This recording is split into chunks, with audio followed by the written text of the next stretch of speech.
The accidental discovery. The mining survey ship HFY Pioneer wasn't supposed to find anything more exciting than ice asteroids and maybe some rare metals. Captain Maya Rodriguez had been running routine mineral scans in the outer system of Kepler 442 when her instruments started picking up readings that made absolutely no sense. What looked like a small moon on their long-range sensors was actually something far more interesting. "Captain, you need to see this," called out Dr. James Park, the mission's lead geologist. He was staring at his screen with the expression of someone who had just discovered their coffee mug was actually a priceless artifact. "These aren't natural formations." Rodriguez floated over to his station, her magnetic boots clicking against the metal deck plates. Through the observation window, what had appeared to be a rocky satellite now revealed itself as something entirely different. Geometric patterns covered its surface, and lights blinked in organized sequences across what were clearly constructed surfaces. "Well, that's not in any of our charts," Rodriguez said, with the same tone someone might use to comment on unexpected rain. "Looks like we found ourselves some neighbors." The Pioneer's communications officer, Lieutenant Sarah Kim, looked up from her console with wide eyes. "Captain, I'm picking up massive energy signatures from that structure. Whatever's inside there, it's big enough to power a small city." Rodriguez nodded thoughtfully. Most captains might have turned around and reported the discovery to Earth Command, waiting months for instructions on how to proceed. But Maya Rodriguez had spent her career pushing boundaries, and finding the first evidence of alien civilization seemed like exactly the kind of boundary worth pushing. "Well, we came out here to explore," she said. "Kim, see if you can establish any kind of communication. Park, keep those sensors running. I want to know everything about our new neighbors before we knock on their door." What they discovered over the next few hours redefined their understanding of the universe. The structure wasn't just a space station, it was a massive hub connecting dozens of different architectural styles. Ships of wildly different designs came and went with the regularity of a busy airport. The energy readings suggested technology that operated on principles human science hadn't even theorized yet. "Captain," Kim said, her voice tight with excitement, "I'm receiving a response to our communication attempts. The universal translation protocols are working, but the message is unusual." The main screen flickered to life, revealing what appeared to be a conference room filled with beings that looked like they had been designed by committee. A tall, crystalline creature with multiple arms served as the apparent spokesperson, while beings ranging from gas clouds with eyes to what looked like walking trees flanked it on either side. "Unknown vessel," the crystal being began, its voice carrying the weight of centuries of procedure. "You have approached Hegemony Station Nexus 7 without proper identification codes, species registration, or diplomatic clearance. This is a severe violation of Galactic Protocol 847B. Please state your species designation and submit to immediate quarantine procedures." Rodriguez blinked. She had expected first contact to be momentous, maybe even intimidating. Instead, it sounded like she had accidentally wandered into the galaxy's most bureaucratic parking ticket. "This is Captain Maya Rodriguez of the United Earth Survey Ship Pioneer," she replied. "We're human, and honestly, we had no idea you folks were here. We were just looking for interesting rocks." The silence that followed stretched for nearly 30 seconds. Behind the crystal spokesperson, Rodriguez could see animated discussion among the various alien beings. Several of them appeared to be consulting what looked like enormous databases. "I'm sorry," the crystal being said finally. "Did you say human? We have no record of any species called human in our registration databases." "Well, that makes sense," Rodriguez said cheerfully. "We didn't know you had databases. This is actually our first time meeting anyone who wasn't from Earth." The reaction was immediate and dramatic. The crystal being's multiple arms began moving frantically, while the gas cloud creature pulsed with what might have been agitation. The tree-like being's leaves rustled in what sounded suspiciously like panic. "First contact?" the spokesperson managed. "You mean you're an unregistered species making unauthorized contact with a hegemony facility?" "I guess so," Rodriguez replied. "Is that a problem?" Dr. Park leaned over to whisper in the captain's ear. "Captain, I'm reading massive energy spikes from the station. I think we might have caused some kind of emergency." Rodriguez nodded but kept her expression calm. "Look, We don't want to cause any trouble. We were just exploring, found your station, and thought we'd say hello. If there's some kind of procedure we need to follow, just let us know." The crystal being's arms stopped moving. Behind it, the other creatures had gone completely still. "Procedure," it repeated slowly. "You discovered a major hegemony installation, made contact with 300 different species simultaneously, and you want to know about procedure? Well, when you put it that way, it sounds pretty dramatic," Rodriguez admitted. "But from our perspective, we just found some neighbors and decided to be friendly." Lieutenant Kim was frantically taking notes on her tablet. As the ship's xenobiologist, as well as communications officer, she was documenting what might be the most significant moment in human history. "Captain," she whispered, "their body language suggests they're dealing with something completely outside their normal experience." The crystal spokesperson was now consulting with several other beings who had appeared on screen. Rodriguez could hear fragments of what sounded like increasingly frantic discussion in multiple languages, all being translated simultaneously by their systems. "Captain Rodriguez," the being said finally, "the Hegemony Council has been governing interspecies relations for over 8,000 standard years. In that time, all new species have been discovered, evaluated, and integrated through proper channels. The idea of a species simply appearing and introducing themselves is unprecedented." "Really?" Rodriguez said, genuinely surprised. "How? Do new species usually join up with you folks?" "They are discovered by hegemony scout ships, evaluated for technological and cultural development, assigned a classification level, and gradually integrated into galactic civilization over a period of several centuries." Rodriguez nodded thoughtfully. "That sounds very organized, but also pretty slow." "Slow? Well, sure. I mean, here we are, ready to be friendly neighbors, and you're talking about centuries of evaluation. Seems like we could just skip to the part where we all get along." The silence that followed was so complete that Rodriguez wondered if the transmission had failed. Then the crystal being spoke again, its voice carrying a note of something that might have been wonder. "You would bypass the entire integration process? Why not?" Rodriguez shrugged. "We're here. You're here. We're all intelligent beings trying to make our way in the universe. Seems like the hard part is already done." Dr. Park was now taking detailed scans of the station, while the aliens were distracted by what appeared to be an increasingly animated debate. "Captain," he whispered, "I'm counting at least 40 different ship designs in their docking bays. Each one represents a completely different approach to space travel. This isn't just first contact. We've stumbled into the galactic equivalent of the United Nations." The crystal being turned back to the screen, and Rodriguez noticed that more creatures had joined the group behind it. "Captain Rodriguez, the Council has reached a preliminary decision. Given the unprecedented nature of this contact, we are prepared to offer your species immediate observer status pending proper evaluation." "That's very generous," Rodriguez replied. "What does observer status include?" "You would be permitted to observe hegemony proceedings, receive basic cultural briefings, and participate in limited scientific exchanges. However, you would not be permitted to vote on council matters or establish independent diplomatic relations with member species." Rodriguez considered this for a moment. "And how long would this observer status last?" "Typically, between 200 and 300 standard years."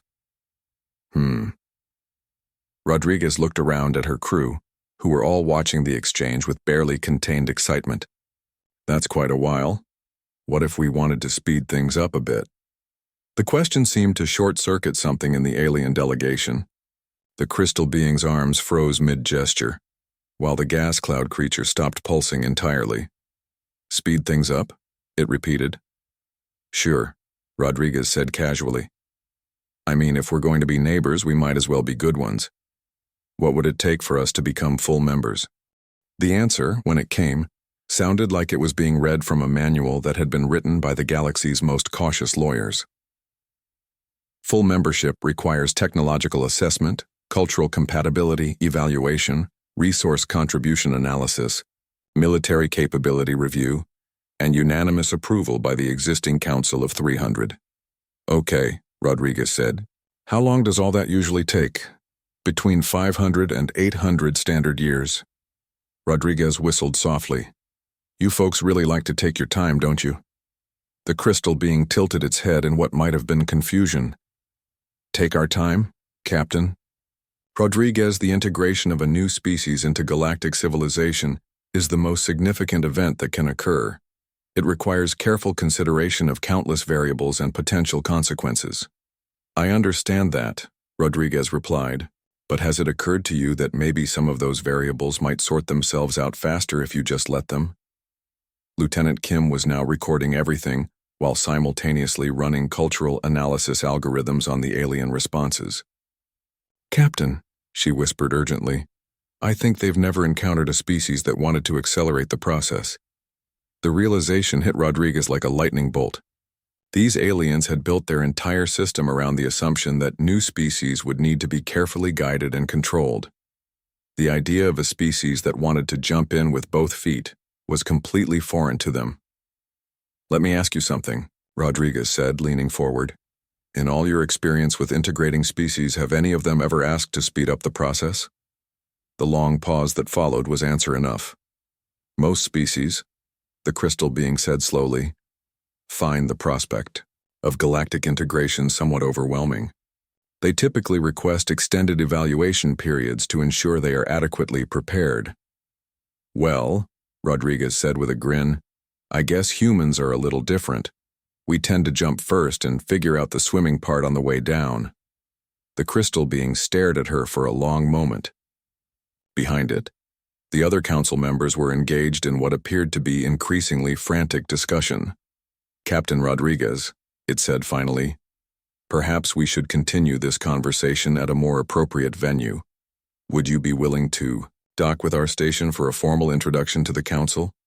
Absolutely, Rodriguez replied without hesitation. We'd be honored. As the transmission ended and the Pioneer began its approach to the massive station, Dr. Park shook his head in amazement. Captain, do you realize what just happened? We may have just accidentally talked our way into the galactic community faster than any species in history. Rodriguez watched the alien station grow larger on their view screen, its countless docking bays and communication arrays now clearly visible. James, she said quietly, I have a feeling we're about to find out that accidentally is going to become humanity's signature move out here. The ripple effect, the docking procedure alone should have been humanity's first clue that they had stumbled into something far more complex than a simple first contact scenario. The hegemony station operated with a precision that bordered on the obsessive. Every ship had designated approach vectors, specific docking protocols, and scheduled arrival times that had apparently been planned months in advance.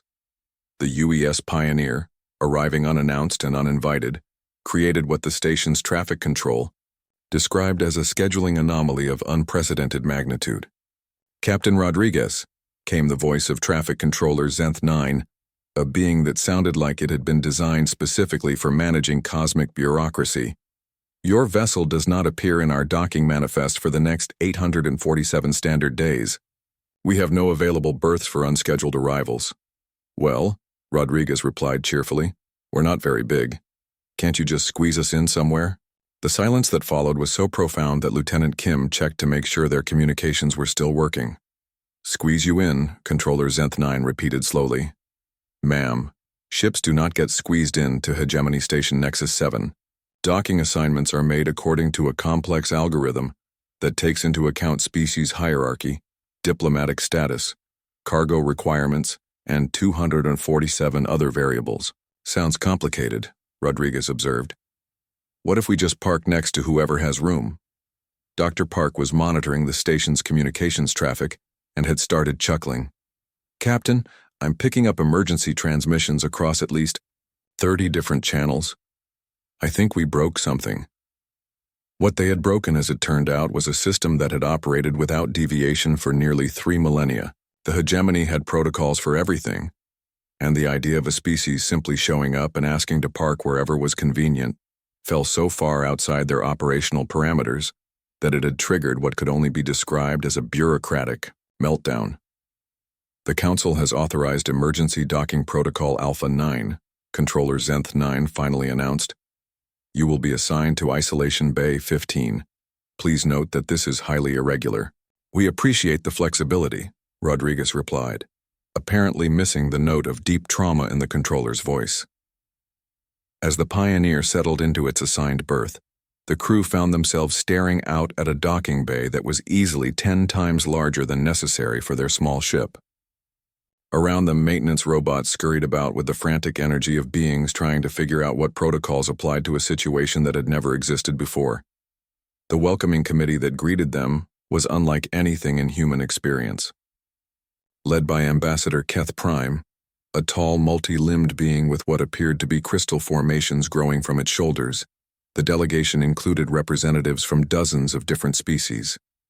Some walked, some floated, some seemed to exist in a state that defied easy categorization. Captain Rodriguez, Ambassador Keth Prime began, "On behalf of the Hegemony Council, I welcome you to Nexus 7.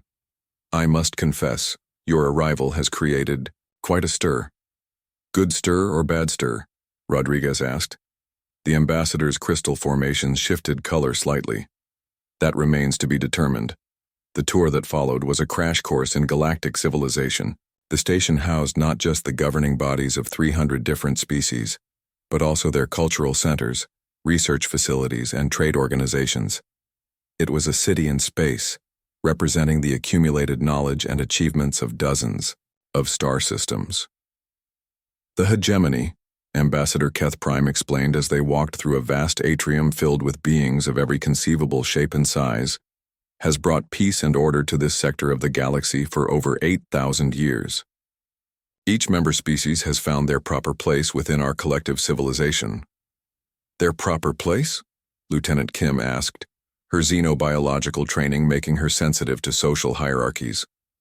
"Indeed, the Council has developed a comprehensive classification system that ensures each species contributes according to their capabilities, while avoiding conflicts that might arise from unrealistic expectations." Dr. Park was recording everything with the enthusiasm of someone who had just discovered an entirely new branch of science. "Ambassador, how do you determine what constitutes a species' proper place?" "Through extensive evaluation, of course. We assess technological development, cultural sophistication, military capabilities, resource potential, and social stability. Based on these factors, each species is assigned an appropriate tier within the hegemony structure." Rodriguez nodded, thoughtfully. "And what tier would humans be assigned to?" The ambassador's crystals shifted to what might have been an uncomfortable shade. "That is currently under discussion." What they didn't know was that this discussion was taking place across the entire hegemony network, and the results were causing unprecedented disruption. The news of humanity's casual approach to first contact had spread with the speed of quantum communication, and the reactions were far from uniform. On the water world of Aquatica Prime, the tidal council was in emergency session. The aquatic cetaceans, who had spent 400 years working their way up from Tier 7 to Tier 4 status, were fascinated by reports of humans who apparently expected to skip the entire process. They simply asked to become full members? Senior Tidesinger, Melonwave clicked in disbelief.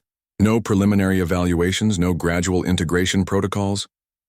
"According to the report," and replied Junior Current Writer Splashdeep, "they seemed surprised that such procedures existed at all." In the crystal caves of Resonance Station, the Harmonic Collective was experiencing what could only be described as philosophical vertigo. For 600 years they had carefully modulated their society to match hegemony expectations, gradually transforming their culture to fit their assigned tier. The idea of a species that hadn't even considered changing to accommodate galactic norms was shaking the foundation of their worldview. "Perhaps," ventured Crystal Singer Harmony Pure, "we have been approaching integration incorrectly." The statement caused such a disruption in the collective's harmonic frequencies that 3 nearby asteroids shifted orbit. Back on Nexus 7, Rodriguez and her crew were being introduced to the practical realities of hegemony civilization. The trade systems, the diplomatic protocols, the research sharing agreements, the military cooperation treaties. It was an intricate web of relationships that had been carefully built over millennia. "It's impressive," Rodriguez admitted as they stood in the council chambers, watching as representatives from dozens of worlds debated resource allocation for the next decade. You've really built something here. The hegemony represents the highest achievement of collective civilization, Ambassador Keth Prime said with obvious pride. Each species has found harmony within the greater whole. Lieutenant Kim was studying the chamber's dynamics with the eye of someone trained in social systems. Ambassador, I noticed that certain species seem to do more talking than others. Naturally, the higher-tier species have greater experience with galactic governance. It would be inefficient to give equal voice to species that have not yet developed appropriate expertise. But how do you know if a species could develop that expertise if they're never given the chance? Dr. Park asked. The question seemed to catch the ambassador off guard. The evaluation procedures are quite thorough, it said after a moment. Species advancement occurs according to demonstrated capability. Right, Rodriguez said slowly. But what if the evaluation procedures themselves are limiting the demonstration of capability? As if summoned by the conversation, an urgent communication arrived for Ambassador Keth Prime. The crystal formations on its shoulders began pulsing rapidly as it absorbed the message. Captain Rodriguez, it said, its voice carrying a note of something that might have been alarm. We appear to have a situation. The situation, as it turned out, was spreading faster than anyone had anticipated. Reports were flooding in from across the hegemony network of species beginning to question their assigned status. The Tidal Council had submitted a formal request for immediate tier re-evaluation. The Harmonic Collective had announced they were suspending their cultural modification programs pending review. 3 other species had requested direct communication with the human delegation. In 8,000 years, Ambassador Keth Prime said, its crystal formations now cycling through colors Rodriguez was fairly certain indicated distress. No single event has caused this level of systemic questioning. Is that necessarily bad? Rodriguez asked. The ambassador stared at her with what she assumed was the galactic equivalent of profound confusion. Captain Rodriguez, stability is the foundation of civilization. The hegemony has maintained peace through careful order and established hierarchies. If species begin to question their appropriate roles, they might find better ones, Rodriguez suggested. The idea hung in the air like a gravitational anomaly, bending everything around it in unexpected directions. Dr. Park was receiving data feeds from across the station, and what he was seeing defied everything they thought they knew about galactic civilization. Captain, he said quietly, I'm reading massive increases in interspecies communication. Species that haven't talked directly to each other in centuries are opening new diplomatic channels. Lieutenant Kim looked up from her cultural analysis. Algorithms. Captain, I think we may have accidentally started something. Started what? Rodriguez asked. I'm not sure, Kim admitted. But whatever it is, it's spreading. The answer came from an unexpected source. Junior Council member Vast Beyond, a gaseous being from the Outer Rim territories, had requested a direct meeting with the human delegation. As a Tier 8 species, such a request should have been routed through proper channels and might have been scheduled for some time in the next century. Instead, Vast Beyond simply appeared at their guest quarters. Captain Rodriguez, it said, its voice carrying harmonics that their translators struggled to process. Your species has accomplished something remarkable. What's that? Rodriguez asked. You have reminded us that the current way of doing things is not the only way of doing things. The implications of this statement were still sinking in when Ambassador Keth Prime arrived, its crystal formations now pulsing in what Rodriguez was learning to recognize as extreme agitation. Junior Council member Vast Beyond, the ambassador, said sharply, You are not authorized for direct contact with unclassified species. Perhaps, Vast Beyond replied calmly. It is time to question who decides what authorizations are necessary. The silence that followed was broken by the soft chiming of emergency communication alerts throughout the station. Ambassador Keth Prime's crystals went from agitated pulsing to what could only be described as frantic strobing. 17 more species have submitted formal requests for status review, it announced, its voice carrying disbelief. The Tidal Council has declared their intent to pursue independent research initiatives. The Harmonic Collective has announced they are resuming cultural practices that were modified during their integration process. Rodriguez looked around at her small crew, then back at the ambassador. So what you're saying is that humans showed up, asked a few questions, and accidentally started a galactic revolution? Revolution is a very strong term, Ambassador Keth Prime said carefully. Renaissance, then, Dr. Park suggested. A rediscovering of possibilities that had been set aside. Vast beyond's gaseous form pulsed with what their translators identified as approval. Your Dr. Park understands correctly. For millennia, species have accepted their assigned limitations as unchangeable fact. Your arrival has demonstrated that perhaps these limitations exist only because we have chosen to accept them. The communication alerts were now constant, creating a gentle but persistent harmony throughout the station. Lieutenant Kim was monitoring the network traffic and shaking her head in amazement. Captain, I'm seeing communication patterns that are completely unprecedented. Species are forming new alliances, sharing research across tier boundaries, even planning joint expeditions. It's like the entire galaxy is waking up.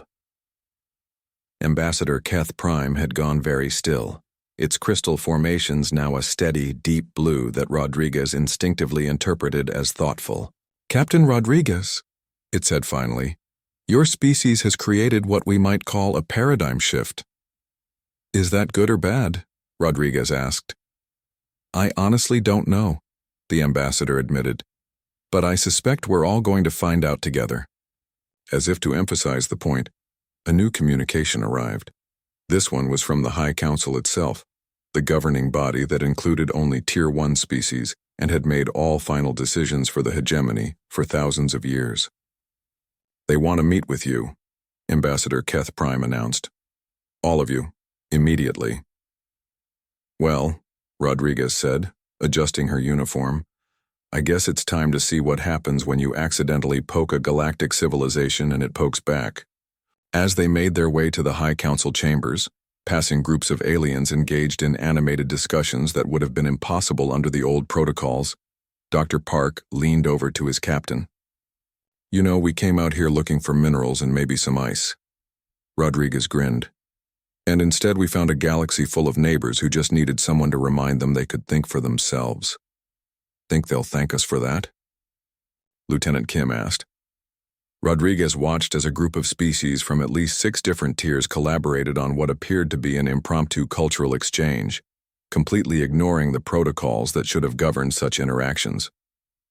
I think, she said, they already are.